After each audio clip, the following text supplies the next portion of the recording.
hate the texture of your hair? Who taught you to hate the color of your skin to such extent that you bleach to get like the white man? Who taught you to hate the shape of your nose and the shape of your lips? Who taught you to hate yourself from the top of your head to the soles of your feet? Who taught you to hate your own kind? Who taught you to hate the race that you belong to?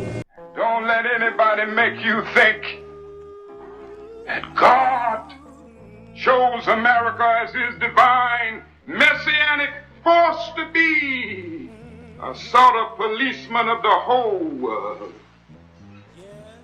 God has a way of standing before the nations with judgment, and it seems that I can hear God saying to America, "You're too arrogant. If you don't change your ways, I will rise up and break the backbone of your power, and I'll place it in the hands of a nation that doesn't even know my name. Be still and know that I'm God." Welcome again to Street Talk. My name is Ahmad Shakaraki, and on Street Talk we deal with political, social, and economics here in Michigan, the U.S., and abroad. And my guest tonight, Dennis Burnside. Paget Maynard. Okay, man, we got a lot to talk about, but one of the things I want to mention was that in Switzerland, it was a lady. I forget what they call them there, but she was same as the president here, back in the 90s. They had a killing. Food went off and killed 21 or 22 people there in the 90s. And the next day, she had a conference with her group and everything, and she said this won't happen again. So she put out a thing where all the automatic weapons was owned by, disqualified, and all of that. And plus, she said that she was going to stop the killing right then. And since the 1990s, there haven't been any more killing. Switzerland, there was 2 more places, but Yeah, New Zealand. yeah, New Zealand had a mass shooting. England had a mass shooting. They immediately enacted laws to make those type of weapons of war illegal, and they bought them back. And they have not had a mass shooting since then. We're averaging right now, I think we had 5 over the weekend. We're averaging about 4 per week. Actually, Dennis, it's running more than 1 per day on average. Yeah, I wouldn't be surprised to hear that. It's an abomination. And the idea that we can't do something about that is absurd. In 1994, after the Columbine mass shooting, and we've had them previously too. It's not anything that just started that year. Assault weapons were banned. The importation and sale of assault weapons were banned, and that was a 10-year bill that expired in 2004. And in 2004, we had a couple of things happen that were very relevant to this conversation we're having now. First, the assault weapons ban ran out, and then we had the Heller decision, where Antonin Scalia, may he rest in hell, wrote the majority opinion about the individual right to carry weapons, and he took it in a way that was completely different than it had been in history. Because don't let Fox News fool you. Don't let these right-wingers fool you. We've always regulated handguns, who can have them, and what kind of handguns you can have. For example, it's no longer legal in the United States to carry a Thompson .45 caliber shell shooting machine gun. Right. You cannot do that. It's been regulated out of existence. The same argument could easily apply to an AR-15. And if you telling someone they can't have an AR-15, I'd be willing to say, well, hell, why can't I have my Thompson submachine gun? Yeah. It's the same argument, but what it comes down to is Scalia, who fashions himself as an originalist. You know, everything goes back to the original intent of the founding fathers. Well, there's a couple of problems with that. If you look at the original intent of the Constitution, it clearly doesn't say every individual has a right to a gun, because if that was true, your great-great-great-grandfather and my great-grandfather would not have been able to carry a gun. Right. Or would have, rather, under Scalia's interpretation, but they were not. They were prescribed from it. Right. Landowners only, just as with the vote. Yep. You didn't have this unabashed, unfettered right to carry a firearm. And the second thing is, it was strictly a government regulation. It said a well-regulated militia. Exactly. Meaning that the government decided And you who don't have a carried the militia gun of and who one. got the training to carry and keep that gun in their homes. So what he's done has been just a travesty, and there's thousands of people in an early grave because of that one man. Oh yeah. That one man. Yeah. And the thing about it is that now we have, I was reading this, now we have these automatic weapons and thing coming out now with no serial number on them. Ghost guns. Ghost guns. Ghost guns. Yeah. Made with printers. No serial number. Well, you see, that's because anybody now, some company or companies make these things, they ship it out to you, you put it together. Yeah. And therefore, there's no serial number. Right. You don't have anything. Nobody could say this is the gun. You know? Yeah. And it's so unfortunate that Congress is sitting down, not doing anything meaningful to stop this type of behavior. Well, you have to ask why. Yeah. Why are they interested in seeing guns being so pervasive on the street, weapons of war, when it's their children, their nieces, their nephews, their grandchildren who are dying just like ours? Why are they willing to do this? And they just don't seem to be willing to make a move. I mean, right now they're talking about there's bipartisan legislation that had a chance of being announced today as something that they're going to move forward on a vote, and that would have instituted a so-called red flag law, which would say that certain people, based on red flags coming up on their background checks, would not be eligible for gun ownership, and that would be ostensibly you're mentally ill. Well, first thing they did is they cut services for mental illness for detection and treatment. And then the second problem with that is almost every case that you could look at in the last 20 years has been those murders have been committed by men mainly, who were never adjudicated mentally ill, never evaluated mentally ill. So that red flag law that they're talking about passing is irrelevant. It would have no impact It's really at all. nothing. It's really nothing. But So why are they so reticent to pass meaningful gun laws? Well, I've got a theory, but I'd like to hear what you guys think about I it. think the big thing on that is NRA. These politicians are getting money. And I saw a list the other day, the top 10, I think it was, who over the period of their career got money from them. You wouldn't believe Mitt Romney had the list with over $13 million from these people. Why would Mitt go there and pass a law to block them when they are putting him up? Well, and this is the whole thing. Self. They forget about the people. Well, you know, the thing that's happening now is that the people in Congress and the people in Washington, you know, most of them don't care nothing about the people now. Well, to your point, it's like they wanna do what they wanna do, and hey, away with the people. I'm here now for 3 or 4, 6 years. You know, it's like, hey, I'm getting mine. Right. And to your point, Ahmad,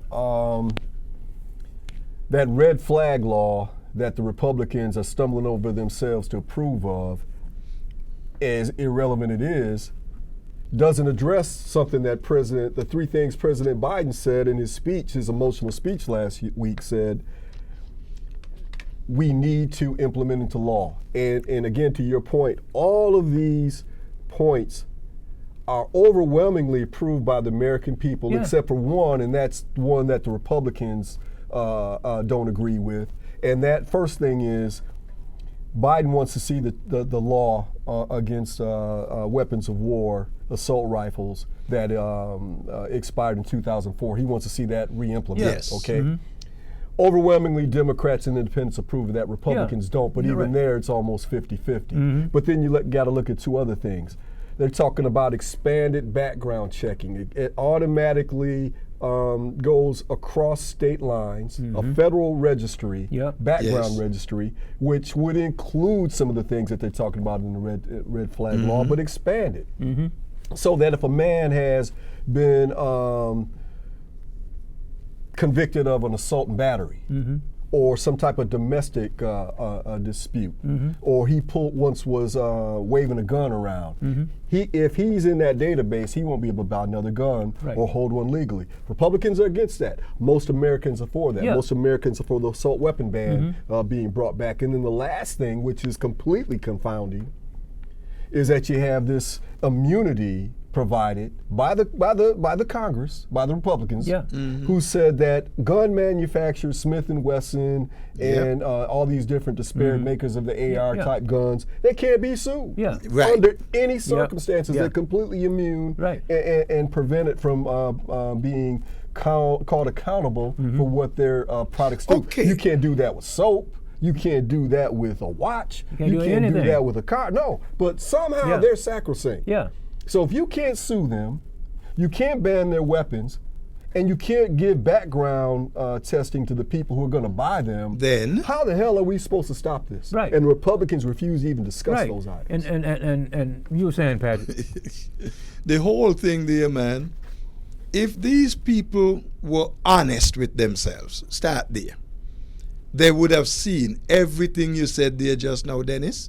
They would have seen the validity of it. I believe they see it, but they are too afraid, too stupid, too naive to even want to do anything further with it. But payday comes. You see, one day it's going to reach home to some of them. Then when their family is hit, you'll see how quickly they want to run in there and pass laws. Well, I hope you're right. I you know, to me, I was arguing, we was talking, me and somebody at the other Y, and I was telling him that 40 years ago we had Republicans who were sensible, who I didn't agree with them, but it was sensible. Now, hey, like we were saying a couple of weeks ago, you know, these people in there for these amount of years, all they think about is themselves. See, you're talking about the Jack Kemps and the Bob Doles and the Nelson Rockefellers, the moderate Republicans who voted yes on the civil rights bills, who voted yes on the voting rights bills to overcome the Dixiecrat segment of the Democratic Party. So at one time, we did have a progressive wing of the Republican Party. So all they did was co-opt the Dixiecrats, who are Confederates. Let's be honest about it. Their political history goes back to the Confederacy. And then they became Democrats again. Still anti-union. Flipped to the Dixiecrats. And then when Nixon came along and he started talking about you know, this the war on drugs, and then Reagan started talking about, you know, these people that are a threat to our way of life, and they flipped. They didn't change ideology. The Republican Party moved to them. So they call people like Kemp and Rockefeller et al., they call them rhinos, Republican in name only. And what we have now are people so radically far to the right that the only definition you could apply to them, if you looked at a strict definition of political ideology, would be fascist. They don't want you to vote unless you're the right color Yeah. or have the right predilection. Yep, yeah. They don't want you to have autonomy over your body. No. As we can see what with the Supreme Court is yeah, doing with women's right to choose. Yeah. They're defunding schools. They're making schools irrelevant. Yeah. You know, I can't tell you how many times I talk to someone and they say, "Where'd you go to school, man?" I went to McKenzie. I went to Flint Central. You know, I went here, and those schools are gone. Yeah. Replaced by what they call magnet schools or academies that are a poor excuse for an education. Yeah. And it's a way that people who don't want their children sitting next to our children Yeah. can still use that public money in a way that allows them to have a segregated school. Yeah. And they call that, you know, They find all kind of names for them. you know, charter school. Yeah. And that's just their way of desegregating the schools, and what's yeah. left behind are abominations. Right, and we have states right now talking about what the teachers can teach, what the teacher can't teach. Yes. You know, Yes. we got states now telling the teachers don't tell my child anything about slavery, anything like that. You know. Wait a second. Bell came up with a intellectual evaluating tool that was used to see the way that racism in the law Yeah. and racism in our corporate community bound and affected people of color. And he called that critical race theory. Now, if you ever read a book by Derek Bell, you better sit down with a highlighter in a dictionary and have some time, because it's written at a very high level. Critical race theory is only taught in very elite law schools and in very few elite graduate schools. Most of these people talking about critical race theory don't raise children who are smart enough to get to those schools to get that education. Right. It ain't at Charlotte. Right. It ain't in Mason. No. It's not in Dansville. No. Your children are not being taught critical race theory. What they may be being taught is how the enslavement of Africans occurred. Yeah. They may be taught about how Hispanics and Native Americans were obliterated and pushed off the land. They may be taught how until Dr. King and Malcolm X came along, that segregation was codified into the laws. But see, that's embarrassing. Oh, yeah. That's shameful. Yeah. So rather than let their children learn what the history of the United States is, they'd rather just put that in a basket, call it critical race theory, ball it up, throw it away. Oh, yeah. So it's a transparent attempt to whitewash the history and make it something that they can sell to their children as racist as it is not being racist. Yeah, and then that's what they're doing now in the States, man. The whole thing there is they are not even understanding what this thing they're talking about, and don't teach my child that. They don't even know what it means. No. You see, so how could you tell the teacher? Now, if you hire me to teach, and you're going to tell me I can only teach this, you cannot teach them about slavery. Well, didn't you say we must teach history? If we're going to teach the history of America, you can't leave out slavery. That's a tremendously large factor in American history. Right. We all know that. So everything now is so politicized that certain politicians get up there and say, oh, well, it's wrong to do this, you shan't do that and this. Wait a second. You can't teach them about homosexuality. No. You can't teach them about gay versus straight. You can't teach them about this, that, the other. You can't teach them critical theory, you know.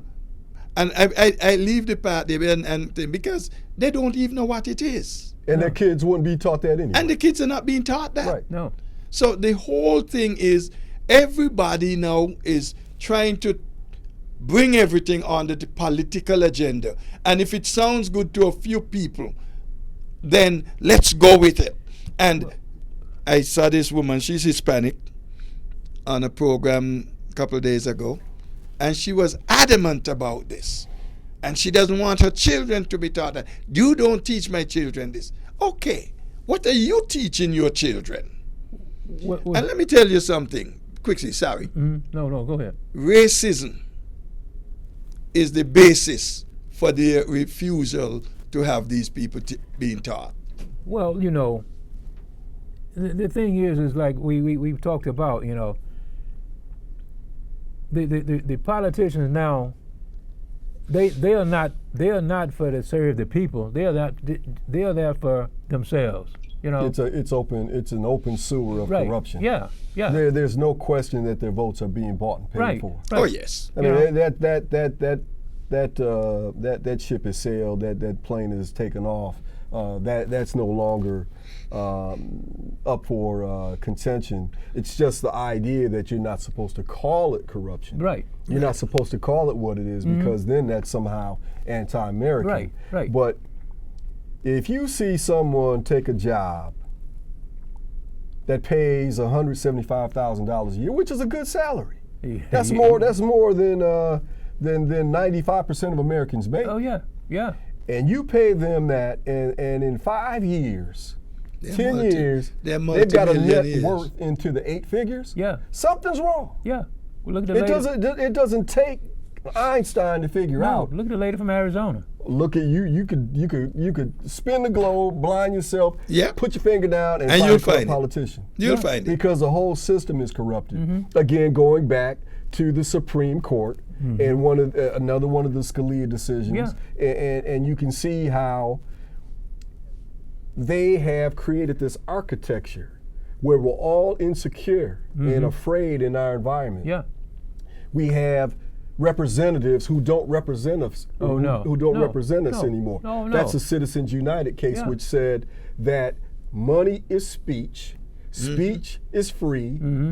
The First Amendment says you can't attenuate my speech whatsoever, Right. except calling fire in a crowded a theater. Yeah. So if a corporation, which is now a human being according Yes. to this doctrine, Yeah. says, well, I can't articulate myself in words, but I can send this sucker over here $100,000, and all of a sudden, his speech is a lot louder than 75% of the people in this district. Yeah. So, you know, it all comes down to the Supreme Court again, and these right-wing Republicans, and the bastardization of our laws, and look at the society. You know, the scripture says, judge the tree by its fruit. Yeah. Look what we produce with this. Yeah. Look what we produce. An ill-educated populace. Yeah.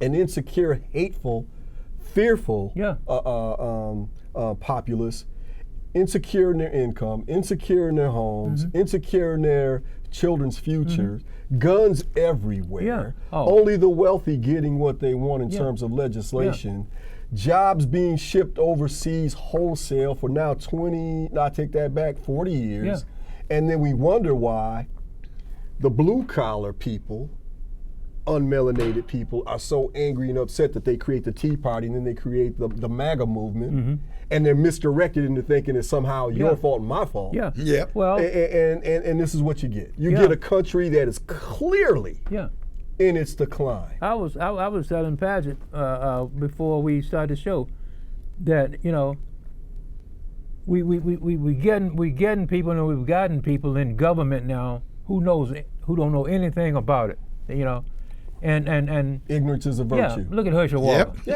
You know, Herschel Walker can't spell government. Right. Marjorie Taylor Greene, Boebert from Colorado. You have people out there who have the intellectual capacity of this water bottle. Right. And then they have the moral capacity of this cell phone. It's absurd. The caliber of people that are being nominated in one particular party. One particular party. And being foisted up there, and people love them because Tucker Carlson and shovelhead Sean Hannity said, vote for him. So, hey man, the United States is already in a steep decline, and it's just a matter of how soon we hit rock bottom. Yeah. You were saying, Patrick? Tucker and Carlson, those two, Tucker and Sean, these two guys, they're probably the worst thing you could have spitting out stupidity to the rest of the country. they need to be banned. But the owner of the network likes it because it's bringing in money. Yeah. And you see, when we are so money oriented, you tend to lose a lot of your other virtues that you had or should have had. And unfortunately, that is a big factor why we talk there. Just one quick second back on the guns. Look, all these guns. Who are getting hurt now? Once ago, it should be more so adults getting shot. But who are getting shot now? You're telling me kindergarten, Well, 8-year-old, 10-year-olds? yeah, because I seen on one night last week they was talking about the young people. I mean, from 5 and 6, 8 to 8, 10 years old. How many of them have been shot? The leading cause of death in America. I want you to hear this at Is home. gunshot. The leading cause of death for American children today is gun violence. It's not automobile accidents. Nope. It's not cancer. No. It's not a communicable disease. No. It's not slipping and fall and running on the playground. No. No. It is being shot. Shot. The leading cause Yeah. of death for American Yeah. children. Nowhere else in the world is this even No. close to being No. replicated. You know. It's an abomination. Yeah. It's a shame. And just going back to a point that Padgett just made, I think Rupert Murdoch has more sinister motivations than money. He was already a wealthy man, and he could have made money anyway just by owning a network and conveying news. I think what Rupert Murdoch is looking to do is what he's done, and that's tear apart American society and establish a white supremacist doctrine at the top. This man should have his citizenship revoked. He's not American. He's an Australian. I know. He should not be allowed to spend another minute in New York. Right. And him and his children should be removed from the country Yeah. for all the damage that Yeah. they've done. Yeah. I mean, we've always had racism. Oh, yeah. We've always had gun violence. Yep. But Man, at these this- levels here, I mean, you've got people, and here's the point I made earlier. I'm gonna just say it now, because when I asked you guys earlier, what's this all about? All these guns, all this proliferation of guns. I think that people are being teed up and motivated and prepared for civil war. I think there is an understanding out there, as absurd as it may be, that my breathing the same air as someone who's non-melanated and going to the same school and buying food from the same grocery store is somehow an existential threat to them. Yeah. Yes. And they can't have that. Yeah. Because little Mary might learn that she has a crush on little Jamar. Yeah. And all of a sudden their babies aren't white anymore. Right. I think this really does come down to the fear that non-melanated people lose their place in society. That's one. I Of the, really that's do one think of the that's things what they it were comes saying down to, about and they're this. willing to die for it. That's one of the things they were saying about the guy who killed these people. In Buffalo. In Absolutely. Buffalo. But our time is up now. My name is Ahmad Shakaraka, and we catch it down to the next street. Peace. Who taught you to hate the texture of your hair? Who taught you to hate the color of your skin to such extent that you bleach to get like the white man? Who taught you to hate the shape of your nose and the shape of your lips? Who taught you to hate yourself from the top of your head to the soles of your feet? Who taught you to hate your own kind? Who taught you to hate the race that you belong to? Don't let anybody make you think that God chose America as his divine messianic force to be a sort of policeman of the whole world. God has a way of standing before the nations with judgment, and it seems that I can hear God saying to America, "You are too arrogant. If you don't change your ways, I will rise up and break the backbone of your power, and I'll place it in the hands of a nation that doesn't even know my name. Be still and know that I'm God."